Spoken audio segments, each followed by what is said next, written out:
안녕하세요, 비노트입니다. 이번 S21에는 제가 S10 때부터 소개해드렸던 설정 팁 중에 많은 부분을 기본 설정으로 세팅을 해줬습니다. 많은 분들이 봐주시고 따라해주신 덕분이라는 생각이 드는데요. 덕분에 이번 영상은 새로운 설정에 더 집중해서 소개해드릴 수 있게 되었습니다. 이전 기종에도 적용되는 사항이 많으니까 참고하시고요. 빠르게 진행되는 만큼 필요한 내용은 일시 정지 후에 자막을 이용하시는 것도 좋겠습니다. 네, 그럼 바로 시작하겠습니다. S21 모델을 구매하셨으면 사은품부터 챙겨야겠죠. 먼저 삼성 멤버스 앱에 들어가셔서 상단의 혜택 탭으로 들어가세요. 여기서 받을 수 있는 사은품이나 기타 혜택을 전부 챙기시기 바랍니다. 기간이 정해져 있기 때문에 구매 직후에 바로 하시는 게 좋겠습니다. 이번 S21 울트라의 경우에는 120Hz의 화면 주사율을 최고 해상도인 WQHD 플러스에서도 쓸 수 있게 됐죠.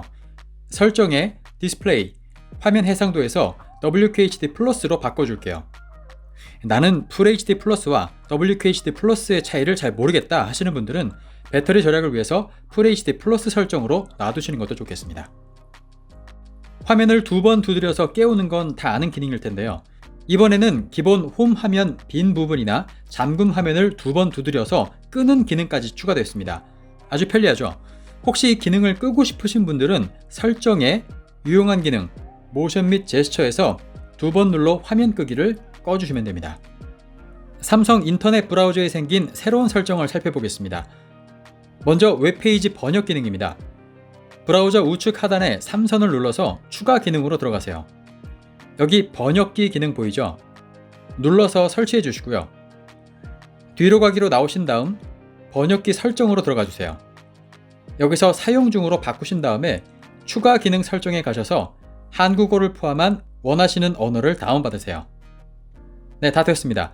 이제 해외 사이트에서도 한국어로 페이지 번역 이 버튼 하나면 우리말로 어려움 없이 웹페이지를 볼 수 있습니다. 원하는 문장만 번역하고 싶으시면 실행 버튼을 누르시고 문장이나 단어를 입력하시면 됩니다. 웹브라우저 광고 차단 기능도 적용해야겠죠. 추가 기능에 광고 차단 기능으로 들어가셔서 애드 가드를 다운받아 설치해 주세요. 네, 자동으로 적용이 됐습니다. 혹시 작동 안함이라고 뜨시는 분들은 눌러서 들어가신 다음에 실행, 시작하기, 애드가드 활성화를 눌러주면 됩니다. 이제 웹페이지에서 광고는 사라지게 되었습니다. 웹브라우저에서 비디오 어시스턴트 기능을 쓰겠습니다. 웹에서 플레이되는 동영상을 자유롭게 조작하고 또 영상을 다운도 받고 외부 기기로도 연결하게 해주는 삼성 브라우저의 핵심 기능이죠. 인터넷 설정에서 유용한 기능, 비디오 어시스턴트 기능을 켜주시면 됩니다. 이 기능은 꼭 켜고 쓰세요. 이번에는 알림 설정을 좀 편하게 해보겠습니다. 설정에 알림으로 들어가시면 우선 알림의 형태를 간략키와 자세히 중에 선택할 수 있는데요. 문자 메시지로 예를 들면 간략키는 이름과 내용만 뜨게 되고요. 자세히는 보낸 시간과 답장, 또 통화 버튼 같은 메뉴를 추가로 볼 수 있습니다. 취향대로 설정하시면 되겠고요. 맨 밑에 고급 설정해 보시면 상태 표시줄에 알림 아이콘을 어떻게 표시할 건지 정할 수가 있습니다. 무슨 알림이 있는지 전부 다 보고 싶다 하시는 분들은 모든 알림으로, 깔끔한 게 좋다 하시는 분들은 알림 개수만 표시, 적당히 타입하고 싶다 하시면 최근 알림 3개만 표시하는 걸로 설정하시면 됩니다. 그 밑에는 알림 기록이라는 게 생겼는데요. 이건 꼭 켜고 써주세요. 알림이 오면 알림 내용이 모두 여기에 기록되게 됩니다.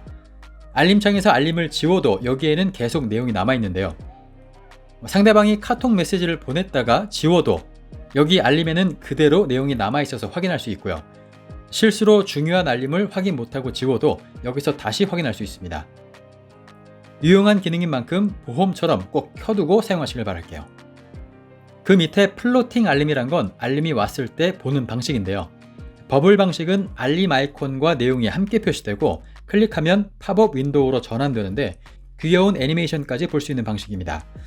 스마트 팝업은 알림의 아이콘만 표시가 되고 역시 클릭하면 팝업으로 앱이 실행됩니다. 하지만 이렇게 매번 알림이 플로팅으로 뜨는 게 좀 부담스러우시면 플로팅 알림 설정을 하지 마시고요. 알림이 왔을 때 이렇게 잡아 끌어내려도 팝업 윈도우로 바로 쓸 수 있으니까요. 취향에 따라 골라 쓰시면 되겠습니다. 부재중 전화나 중요 알림을 확인하지 않았을 때 반복적으로 알려주는 기능인 알림 리마인더 기능을 써보세요. 알림, 고급 설정, 알림 리마인더 기능으로 들어가서 사용 중으로 바꾸면 됩니다. 알림을 받을 간격을 정할 수 있고요.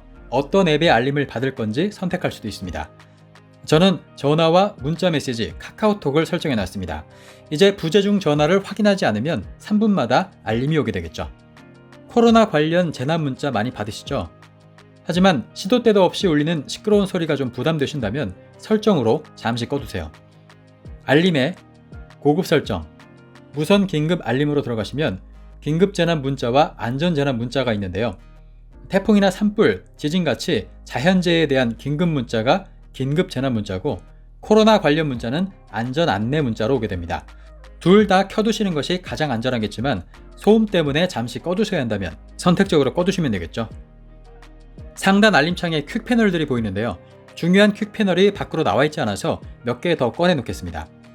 오른쪽으로 가서 더하기 버튼 누르시고요. Always on 디스플레이와 빅스비 루틴, 속도 강화, 무선 배터리 공유, 다른 기기에서 전화 문자하기, 돌비 애트모스, 이 항목들을 꺼내 놓을게요. 반대로 개인적으로 잘 안 쓰는 것들은 안 보이게 넣어두면 더 좋겠죠. 이번에 속도 강화라는 메뉴가 새로 생겼습니다. 길게 눌러서 어떤 설정인지 한번 보면 게임을 제외한 모든 앱의 데이터 속도 처리를 높인다고 되어 있습니다. 다만 배터리 사용량이 많아진다고 하는데요. 이 기능을 켜면 상단에 속도 강화 아이콘이 뜨는 것을 확인할 수 있습니다. 어떤 원리인지는 삼성에서 밝힌 자료가 없어서 아직 알 수 없지만 켰을 때 본인 사용 환경에서 성능 향상이 체감된다면 켜서 사용해 보시는 걸 추천하겠습니다. 이제 잠금 화면에서 시계를 누르면 위젯이 뜨는 기능이 기본으로 세팅되어 있습니다. 이 위젯 화면 밑에 설정으로 들어가면 어떤 위젯을 띄울지 정할 수 있고요. 이 위젯 기능이 싫으시다면 전부 체크 해제해 주시면 더 이상 위젯은 안 보이게 됩니다. PC에서 DeX 기능을 쓰는 새로운 방법이 생겼습니다.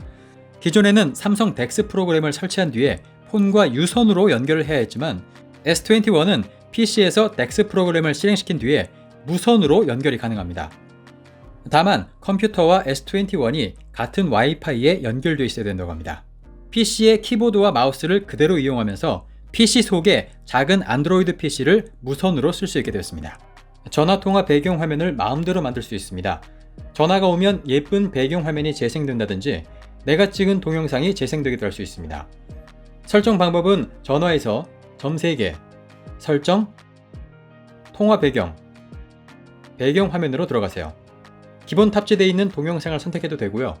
위에 플러스 버튼을 눌러서 갤러리에서 선택으로 들어간 다음 내가 찍은 동영상을 선택해도 됩니다. 필요한 구간만 잘라낼 수도 있고요. 동영상 사운드를 벨소리로 할 건지 선택해주고요. 설정 완료하시면 됩니다. 어때요? 나만의 전화 배경 화면이 만들어졌죠? 갤럭시를 쓰면서 유용한 기능이죠. 자동으로 통화를 녹음하는 기능을 켜고 쓰겠습니다. 전화에서 설정, 통화 녹음으로 들어가셔서 녹음 후 알림 표시는 끄시고요.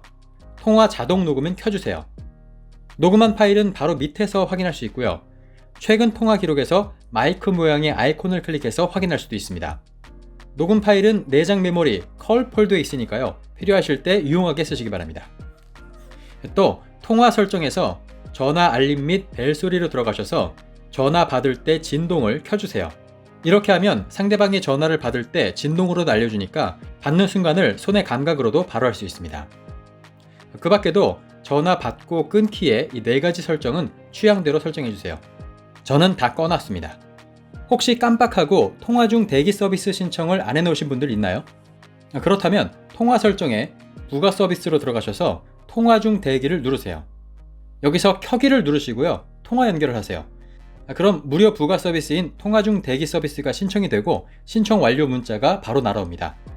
특히 새로 개통하시거나 통신사 변경하신 분들은 꼭 이 절차를 따라하셔서 편리한 통화 환경을 만드세요. 영상 통화를 할 때 새로운 기능도 생겼는데요. 이렇게 배경을 블러 처리하거나 다른 색으로 바꿔버리거나 이미지를 배경으로 만드는 기능입니다. 사생활 보호를 위해서 쓸모가 있을 때가 있겠죠. 설정에서 유용한 기능, 영상 통화 효과로 가셔서 사용 중으로 바꾸고요. 블러, 컬러 배경, 이미지 중에서 마음에 드는 걸로 선택하세요. 이 기능은 현재 듀오 영상 통화를 지원하고 있습니다. 보안이 완벽한 새로운 파일 공유, 프라이빗 쉐어를 써볼까요? 예를 들어 사진 파일을 공유하기 위해서 프라이빗 쉐어를 선택하고요. 받는 사람의 연락처를 입력해주고 보내기를 누르세요. 받는 사람이 수락을 하면 파일을 열어볼 수 있는데요. 하지만 파일을 저장하거나 캡처하거나 녹화할 수는 없습니다. 심지어 정해진 시간 동안에만 열람이 가능한데요. 보내는 사람이 프라이빗 쉐어 설정에서 공유 만료 기한을 1분에서 6개월까지 설정할 수 있습니다. 사진을 공유할 때 새로 생긴 기능도 있습니다. 사진에는 찍힌 곳에 위치 정보가 기록되어 있다는 거 알고 계시나요? 이번 S21에서는 사진을 공유하기 전에 위치 정보를 삭제할 수 있는 옵션이 생겼습니다. 꼭 사용하셔서 개인정보를 지키시기 바랄게요. 사진에서 필요 없는 부분을 지워주는 새로운 기능 써봐야겠죠? 갤러리에서 사진을 띄워넣고 연필 모양의 편집 버튼을 눌러주세요. 우측 상단에 점 3개를 눌러서 실험실로 들어가면 개체 지우기를 활성화할 수 있습니다. 이제 사진 편집에서 맨 오른쪽에 개체 지우기 아이콘을 눌러서 원하는 부분을 지울 수 있습니다. 카메라 기능 중에 새로 생긴 기능이 있습니다. 디렉터스 뷰라는 기능인데요. 더보기에서 선택할 수 있어요. 모든 화각을 한눈에 확인할 수 있다는 장점이 있습니다.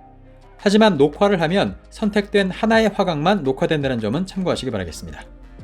근접 초점 기능으로 S20 때의 초점 문제를 해소하고 있습니다. 근접한 피사체를 찍을 때는 자동으로 초광각 카메라로 전환되면서 거의 접사 수준으로 가깝게 찍을 수 있는데요. 다만 화질이 조금 떨어질 수 있으니까요. 원치 않으시면 여기 생기는 이 버튼을 눌러서 이 기능을 끌 수 있습니다. 갤럭시 S21은 5G 모델이지만 자급제로 구매하셔서 LTE를 쓰는 분도 많으시죠? 그런 분들은 배터리 절약을 위해서라도 LTE 사용 우선으로 바꿔줄게요. 설정에 연결, 모바일 네트워크, 데이터 네트워크 방식에서 LTE 우선 모드로 바꿔주세요. 밝기를 조절하기 위해서 상단바를 2번 내리는 건 조금 번거롭죠? 그럴 땐 상단바를 내려서 위에 점 3개, 빠른 설정창 구성으로 가겠습니다. 알림 위에 밝기 조절창 표시를 켜주고 완료해주면 됩니다. 이제 상단바를 한 번만 내리고도 밝기를 조절할 수 있어요. 상단바를 내리면 보이는 이 디바이스와 미디어 버튼도 안 쓰면 없애줄게요. 역시 점 3개에 빠른 설정창 구성으로 가서 아래 두 항목을 꺼주시면 됩니다. 엣지 패널은 정말 편리하지만 한쪽 구석에 있는 게 좀 거스를 때가 있습니다. 안 보이게 바꿔줄게요. 엣지 패널을 열어서 설정에 패널, 핸들로 들어가세요. 여기서 핸들의 위치가 볼륨키 바로 옆에 있는 걸 확인하고요. 잠금을 눌러주세요. 그리고 투명도는 가장 높게, 크기는 적당히 조절하신 뒤에 뒤로 가기로 나와주세요. 이번에는 패널로 들어가서 본인이 필요한 패널을 선택해주면 됩니다. 필수적으로 스마트 셀렉트와 클립보드 정도는 체크해주세요. 네, 이제 완성입니다. 이제 엣지 패널은 안 보이게 됐지만 볼륨키 바로 옆에 살아있으니까요. 필요하실 땐 언제나 이렇게 꺼내서 쓸 수 있습니다. 홈 화면에서 왼쪽으로 가면 볼 수 있는 이 구글 디스커버 화면, 이거 안 쓰시는 분들 많죠? 없애줄게요. 홈 화면을 꼬집어서요. 왼쪽으로 가면 끌 수 있는 버튼이 생겼습니다. 네, 꺼주세요. 홈 화면을 본인 취향대로 다 정리하셨으면 홈 화면을 잠가서 더 이상 아이콘이 이동할 수 없게 할게요. 화면을 꼬집어서 설정으로 들어간 다음에 홈 화면 구성 잠금을 켜주세요. 최근 앱 창은 하루에도 수십 번씩 보실 텐데요. 이 밑에 4개씩 뜨는 추천 앱, 이것 좀 없애줄게요. 우측에 점 3개, 설정, 추천 앱 표시를 꺼주세요. 네, 이제 안 보입니다. 화면에 더 많은 정보를 표시하거나 반대로 글자를 더 크게 키우고 싶으신 분들은 설정에 디스플레이에서 디스플레이 글자 크기, 화면 크게 작게 이 2가지 설정을 원하시는 대로 조절하시면 됩니다. 충전을 할 때 항상 화면 밑에 충전 중 표시가 뜨기 마련인데요. 이게 좀 신경 쓰이시는 분들은 이것도 끌 수 있습니다. 설정에 디스플레이로 가서 맨 밑에 충전 정보 표시를 꺼주시면 됩니다. 잠금 화면의 배경 화면을 켤 때마다 매번 바꾸도록 하겠습니다. 설정에서 배경 화면 서비스, 다이내믹 잠금 화면을 선택해주세요. 그리고 옆에 설정 버튼을 눌러서 원하는 카테고리를 선택해주면 됩니다. 모든 사진은 2주마다 자동 업데이트 된다고 하니까요. 항상 새로운 배경 화면을 만날 수 있습니다. 볼륨키 아래 측면 버튼은 기본적으로 한 번 누르면 화면을 켜거나 끌 수 있고요. 길게 누르면 빅스비를 호출하고 짧게 2번 누르면 카메라를 실행합니다. 이 기능을 바꿀 수 있습니다. 상단바를 2번 내려서 전원 버튼 누른 다음에 측면 버튼 설정으로 들어가시면 두 번 누르기 항목에 카메라를 실행할 건지 빅스비를 실행할 건지 아니면 자주 쓰는 앱을 열 건지 정할 수가 있습니다. 저는 앱 열기를 선택해서 삼성페이로 설정해 놨거든요. 그럼 어느 화면에서나 측면 버튼을 두 번 누르면 바로 삼성페이로 넘어가니까 편리하겠죠. 측면 버튼 길게 누르기도 빅스비 호출이나 전원 끄기 중에서 취향에 따라 설정하면 되는데요. 전원 끄기는 언제나 상단 알림창에서 가능하기 때문에 저는 빅스비 호출로 해놓고 쓰고 있습니다. 한 손으로 조작하기에는 화면이 너무 크기 때문에 화면을 작게 줄여서 한 손으로 조작할 수 있는 방법이 있습니다. 어떻게 하냐면요. 설정에 유용한 기능 한 손 조작 모드로 들어가서 한 손 조작 모드 사용을 켜주시면 됩니다. 방법은 이렇게 하단을 쓸어 내리는 방식이랑 홈 버튼을 두 번 누르는 방식이 있으니까요. 선택해 주시고요. 네, 그럼 이제 이렇게 한 손 조작 모드를 이용할 수 있고요. 왼쪽, 오른쪽으로 이동하거나 자유롭게 위치를 바꿀 수도 있습니다. 빈 공간을 누르면 원래대로 돌아가고요. 글자를 타이핑할 때 커서 이동 많이 쓰시죠? 스페이스바를 길게 누르면 커서를 쉽게 이동할 수 있습니다. 하지만 더 편하게 써볼게요. 먼저 키보드를 띄우고요. 설정, 제스처 및 피드백, 키보드 화면에서 제스처 사용, 여기서 커서 이동을 선택해주세요. 그럼 키보드 어디에서나 손가락을 이동하면 커서가 움직이게 됩니다. 이제 스페이스 키 길게 누르기는 다른 기능으로 쓸 수 있습니다. 저는 음성 입력으로 선택해놨습니다. 문장을 쓰다가 잘못 지운 경우 있죠? 그럴 때 다시 쓰기가 좀 귀찮을 텐데요. 그럴 땐 두 손가락으로 키보드를 왼쪽, 오른쪽으로 드래그 해보세요. 손쉽게 실행과 취소를 반복할 수 있습니다. 그리고 영문의 첫 글자가 자동으로 대문자로 써지는 이 기능, 저는 반드시 끄고 쓰는데요. 어떻게 끄냐면요. 키보드를 띄워서 설정, 기타 입력 옵션에서 자동 대문자 전환을 꺼주시면 됩니다. 가장 편하고 빠르게 타이핑할 수 있는 방법을 알려드리겠습니다. 키보드가 띄워져 있는 상태에서 측면 버튼을 길게 누르세요. 그럼 빅스비 받아쓰기가 활성화됩니다. 누른 상태에서 말로 타이핑하세요. 가장 빠르고 정확하게 타이핑할 수 있습니다. 마침표, 물음표, 느낌표까지 말로 쓸 수 있습니다. 항상 쾌적하게 사용하기 위해서 기기를 자동으로 관리해 주겠습니다. 설정에서 배터리 및 디바이스 케어, 점 3개, 자동으로 케어해서 매일 자동으로 최적화로 들어가 주세요. 여기서 정해진 시간에 매일 램을 정리할 수 있고요. 그 밑에 자동으로 다시 시작에서는 특정 요일과 시간에 자동으로 재부팅할 수 있는 설정이 있습니다. 저는 일주일에 한 번씩 재부팅해서 시스템이 꼬이지 않게끔 관리하고 있습니다. 화면 분할을 자유롭게 할 수 있는 게 안드로이드의 장점이죠. 엣지 패널을 열어서 원하는 앱을 끌어오면 화면 분할을 할 건지 아니면 팝업 윈도우로 열 건지 정할 수 있고요. 자주 쓰는 분할 화면 조합이 있다면, 예를 들어서 전화와 인터넷을 자주 동시에 쓴다면 분할된 상태에서 경계선을 터치한 뒤에 플러스 버튼을 누르면 엣지 패널에 페어링된 아이콘이 생깁니다. 이제 이 아이콘만 누르면 한 번에 두 앱을 동시에 열 수 있어요. 카메라에서 작은 팁을 드리자면, 이렇게 카메라 촬영 버튼은 마음대로 옮길 수가 있고요. 카메라 화면에서 QR코드는 별다른 조작 없이도 바로 인식이 가능하니까요. 알아두시면 좋겠습니다. S21 울트라는 S펜을 쓸 수 있잖아요. 키보드에서 S펜 손글씨를 인식시키려면 키보드를 띄우고 설정, 손글씨, 펜 인식을 켜주세요. 그럼 S펜으로 키보드를 열게 되면 펜 손글씨 인식 모드로 자동 전환됩니다. 기본적으로 잠금 화면에서는 알림에 대한 내용이 보이지 않고 이렇게 아이콘만 보이게 되어 있습니다. 잠금 화면에서도 알림 내용을 보고 싶으시면 설정에 잠금 화면, 알림, 자세히 보기로 바꿔주시고요. 그 밑에 알림 내용 숨기기 항목을 꺼주시면 됩니다. 투명도도 조절 가능하니까요. 취향에 맞게 조절도 해주시고요. 화면을 좀 더 넓게 쓰기 위해서 밑에 내비게이션 바를 없애고 제스처로 대체하겠습니다.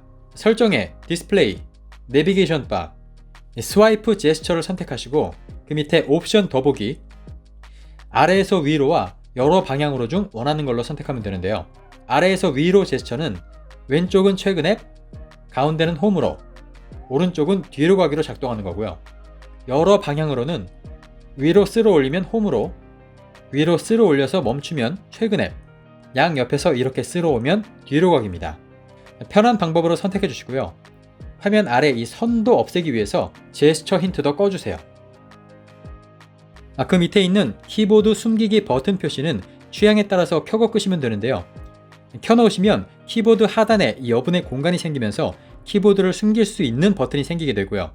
꺼놓으면 키보드 아래 여분의 공간 없이 딱 붙어 있게 됩니다. 어차피 뒤로 가기로 키보드는 숨길 수 있으니까요. 저는 끄고 쓰고 있습니다. 또 하나, 내비게이션 바를 없애고 제스처를 이용하면 홈 화면에서 삼성페이와 제스처가 겹칠 수 있거든요. 이때는 삼성페이로 들어가서 설정, 빠른 실행에서 홈 화면 항목을 꺼주시면 간단히 해결됩니다. 네, 그럼 새로 구매하신 S21의 기능을 100% 잘 사용하시길 바라면서 저는 다음 영상으로 다시 찾아오겠습니다. 거산 비노트였습니다.